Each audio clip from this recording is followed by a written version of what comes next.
በ5.5 ሚሊዮን ብር አጠቃላይ ክፍያ በመሃል ከተማ የቤት ባለቤት ልናደርጎት ነው 100% ለሚከፍል ከስተመር በመሃል ከተማ የተለያዩ ሎኬሽኖችን እየሸጥ እንገኛለን። አሁን በፊት በተለያዩ ሎኬሽኖች ወደ 8 በላይ ፕሮጀክቶችን ሰርተን ማስረከባችን ያው ምስክር ነው። ከነዚህም መካከል በለቡ፣ በአጠናተና፣ በአራት ኪሎ እንዲሁም ደግሞ በላፍቶ የተለያዩ አፓርትመንቶችንና ቆንጆ ዲዛይን ያላቸውን ቤቶች እነዚህ ሎኬሽኖች ላይ ሰርተን ማስረከባችን ይታወቃል።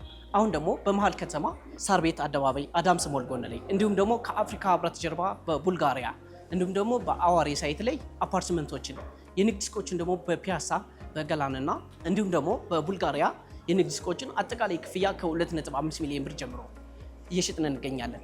አሊያም ደግሞ በ20% ቅድመ ክፍያ ከፍላችሁ ምንም አይነት የዋጋ ጭማሪ ሳይኖርባችሁ በ2 ዓመት ከ6 ወር በ16 ዙር ቀስ እያላችሁ የምትከፍሉት ይሆናል ማለት ነው። ለበለጠ መረጃ በ0977 74 0909 ይደውሉልን። ቴምር ፕሮፐርቲስ የህልማው ማረፊያ